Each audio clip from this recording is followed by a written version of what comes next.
I understand the order book has like bid and ask price, and the trading pair has the token in and token out, like Bitcoin to Ethereum or Bitcoin to Euro, and the trades has the wallet address and the time and volume.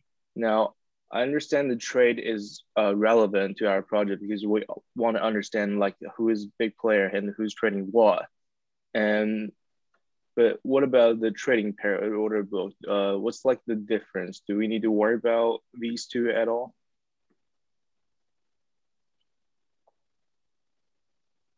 So that would entirely depend on which data you end up being interested in at the end. I've just, to everyone that's in the LinkedIn group, I've just posted a link to a GitHub repository.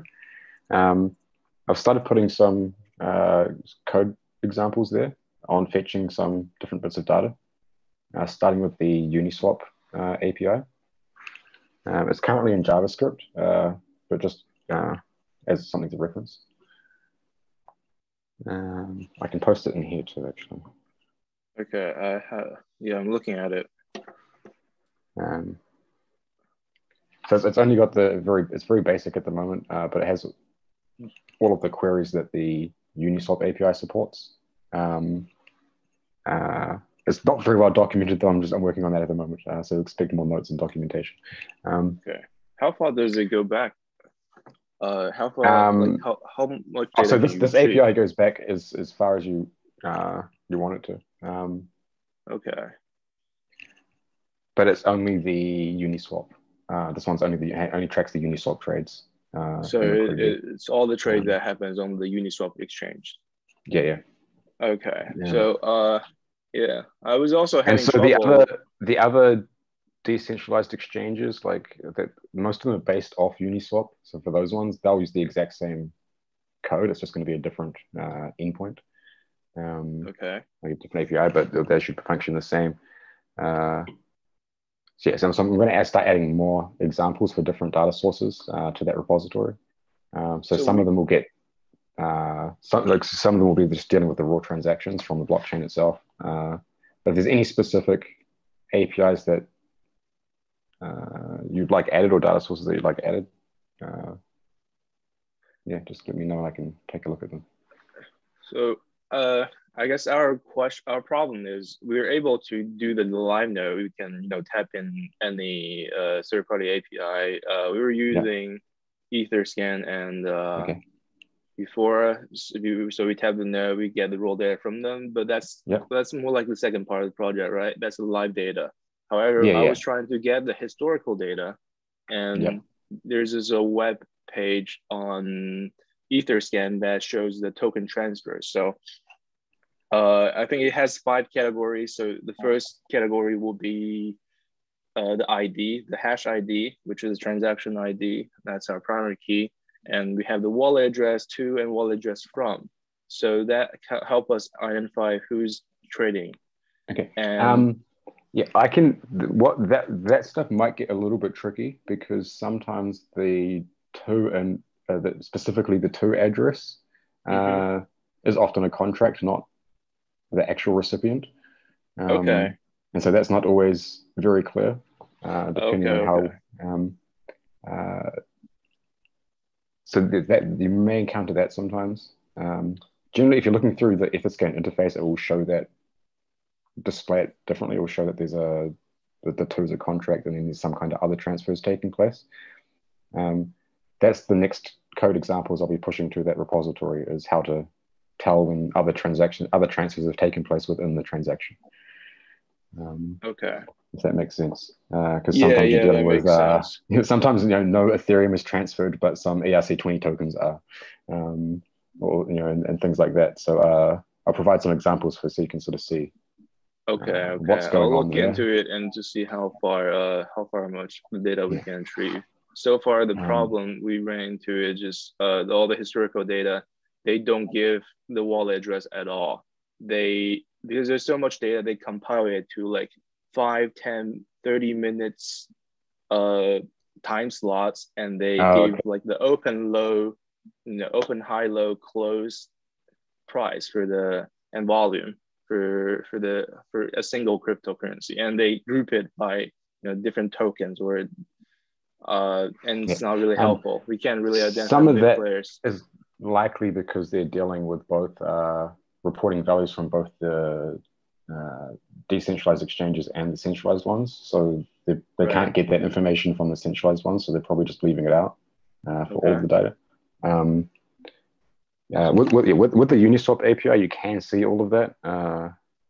You can see exactly what addresses are trading, what addresses are holding what. So that makes that a little bit easier. But yeah, for the other exchanges, it does get a little bit trickier with the historic stuff. Sometimes they won't have the APIs going all the way back. Or they'll start condensing some of the data to save space. Okay, I see. I'll just look into the Uniswap API to see if I can get it working. Thank you. Yeah. How? What languages are you working with at the moment for this?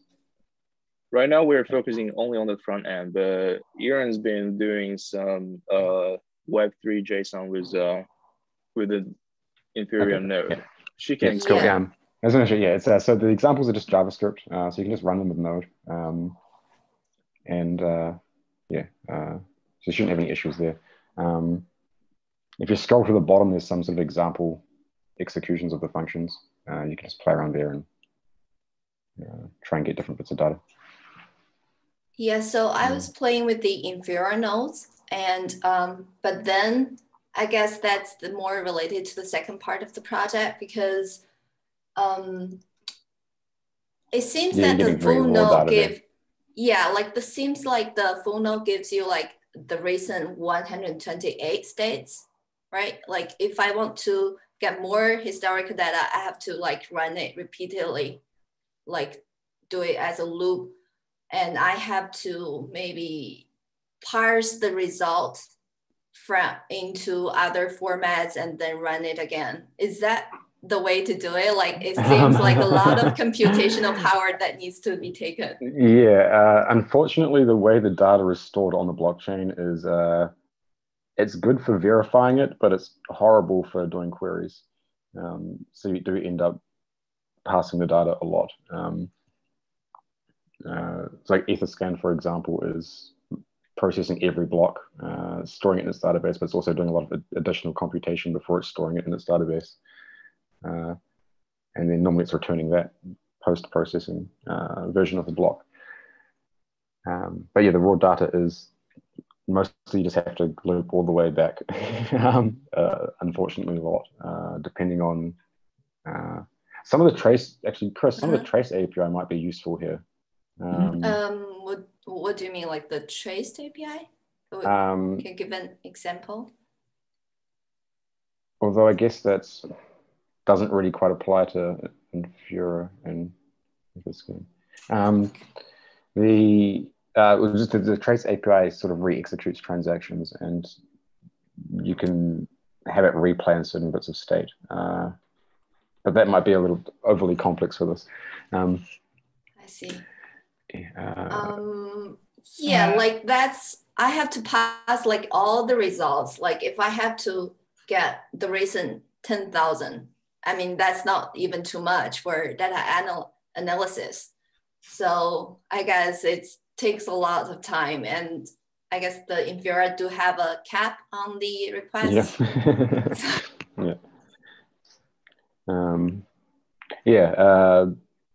You may just have to slow down the requests sometimes, just so they don't hit any of Infura's limits. Alternatively, running an Ethereum node somewhere local, so you don't have those limits. You can just constantly bombard it. Just, I think Chris mentioned last time we can set up the full node ourselves and then get all the data later, maybe in the project. And then that way you don't have to deal with the rate limits of the public nodes. Okay. Yeah, we'll need to look into that. But like for the first part, we also looked at maybe for the moment just BigQuery or other third party things like that. Cool. Look, I'm not sure if that's possible for the Ethereum network. because it's not overly feasible. Will be very fine. You need to hard disk. Oh yeah. Yeah, it's not very practical. What you can do, I'm not sure if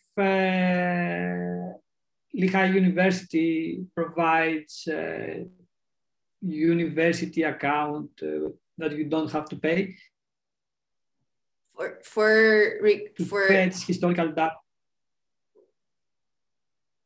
On BigQuery or on which API? Sorry, it's BigQuery at Google. BigQuery at Google. Yeah. Yes, still BigQuery, they have a limit. Right now we haven't run into that, but I think we'll soon run into the limit problem. Yeah, doing and I think from what you described, doing 5 or 10 queries will reach that limit very fast. Yeah. Wow. Yeah, I think the best practice is depending on how much data do you want to look behind. If it's not the full chain, like just 1 year behind, then what you can do with a new feature added at the get client is to do a full sync only for the last year. This means that you will be able to trace without requiring 7 terabytes of disk space. But again, it will be something big, I think. What do you think, Luke? Like 400 or 500 gigabytes? Yeah, it would still be big because the last year's been busy. Probably about that. Yeah, rough ballpark figure. I think a BigQuery, if I just query like only 1,000 block, it's several gigabyte, seems. Yeah, even syncing the chain in fast sync, it will require some gigabytes, indeed. So what I think, Luke described something very well, like, okay, find what data do you need by looking just on the last month, let's say. And after that, we will find a way to get those data for the time period that you want them. So first, decide on what data do you need to examine, even on a shorter period. Okay, and right now, sorry, go ahead. No, I'm finished. Go ahead. Yeah, just to answer your question, right now we're thinking about like every transaction data. And I don't know if that's, that's the right way to do it, but my plan was to get all the hash ID that happen within the public ledger, the blockchain, and we get, we group by the wallet address and to identify the big player, and we will understand what coin they're trading and how much. But as Luke just mentioned, it's hard to the wallet address for 2 is kind of hard to identify, and you need additional processing. So I'm also trying to get to that. Mm-hmm. Yeah, for finding the big players, you have to find the public API to use or check the full chain, I think. So you are right. But look, I think do you know of a good service for reading the big players out there historically and then just check the last year or so? The big wallets? For Ethereum specifically, not in terms of all of the assets. In terms of the bigger players, like if you're looking at just the app, say Uniswap, you can see who has the most liquidity locked in Uniswap. You can see who's been making the most volume. But that's very specific to Uniswap, of course. So you could do the same for Uniswap, SushiSwap, whichever other food swaps exist. But then that might be that's where most of the activity is happening. So maybe one way it might to do, like sorry, it might be just be to start off just with dealing with those APIs. Because if we break down the because I can't remember how much is going through CC Swap or Uniswap, but they're all the same in terms of interactions. Because that's going to be most of the data you're looking for or interested in is probably going to be returned by those APIs. Whereas if you're dealing with the blockchain specifically as a whole, there's a lot of data that's not really of interest. There's a lot of other contract interactions taking place. There's a lot of Oracle stuff taking place. Just a lot of data storage, and this might be a good way to get through most of the noise. Is just to deal directly with the decentralized exchange APIs.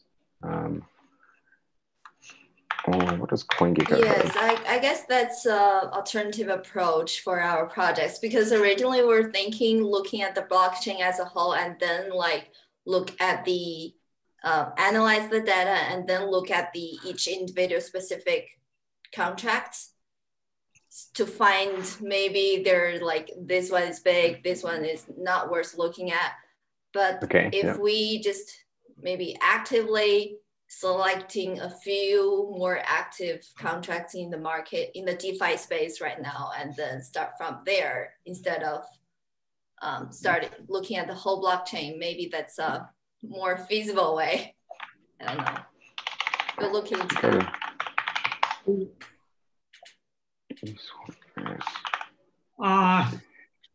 I'm not sure if that's a good approach, Luke. Once they collect big players for any coin, and by that I mean, for example, you find big players for Ethereum or for just ETC or another coin, then with the trace filter API, they can say, give me all the transactions for those blocks for this account. And by that, you will be able to see all the moves that an account has done. The Uniswap API has already done all of that. Yeah. So it already has it all indexed. That's why I'm saying it might just be easier to just interact with that directly, as it's already tracking all of the accounts, their balances. It's tracking all of the assets in USD. So you can see a total sum of their total assets in dollars. So maybe it does make sense that you check. It obviously it misses any value that is just sitting in accounts, not part of the DeFi ecosystem, which is going to be a large amount of Ethereum. But it should account for most of the token value, if that makes sense. Yeah, it makes sense. Thanks.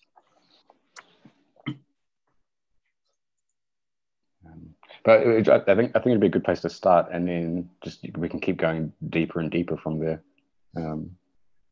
Yeah.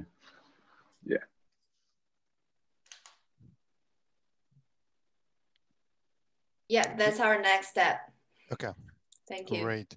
Hey, just before we let you go, Chris, and look, I just want to let you know that on April 30th, because we had another team, an ETC1 group with Brian, Marcella, and Steven that had worked on a project prior to you joining in the fall. And I would like them to present to you what their findings, and Liz as well, obviously, as to what they've done.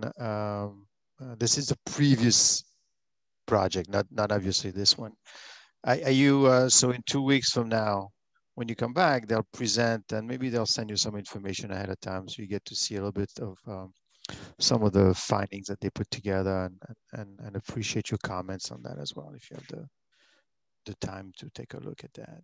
So in 2 weeks from now, Brian, Marcella, and Stephen will present their finding. It was, Brian, could you maybe, or Metsala, can you, or Stephen, quickly tell them what you were working on? Yeah, first of all, hello, good evening to you guys. So we took the three-pronged approach. This was kind of our introduction to this space. So we kind of went all over the place to what we did. So Stephen has a reinforcement trading algorithm in a very interesting, it takes an interesting perspective on the space. Mattel has an online learning algorithm, and I took a time series forecasting approach to looking at token data. So we're just gonna kind of run through our findings and explain kind of what we did as a survey.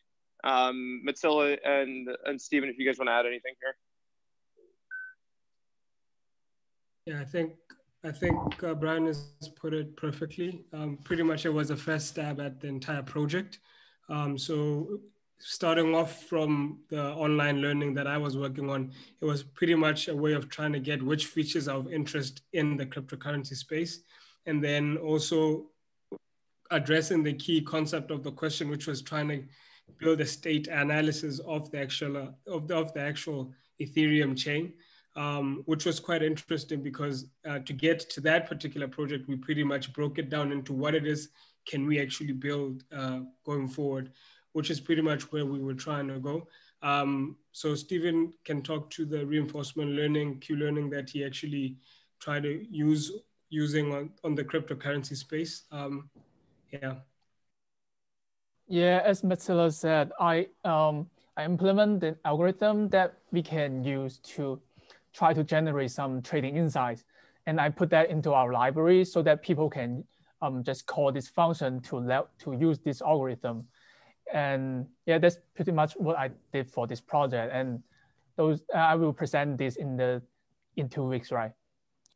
Yeah, and Liz and Chris and Luke, we could have the team could share any of the data with you if you want to, take it further on your own or whatever. So, I mean, they did it for ETC, so this is your stuff technically, whatever they came up with. Great, thank you guys. So unless there's any more question, well, yes. Congrats to the guys that have accomplished all those stuff. Pretty soon. Okay, guys. So Chris, we'll see you in 2 weeks then. Okay, thank you. Bye, Liz. Bye. Thanks, Bye bye. Bye bye. Bye. Thank you.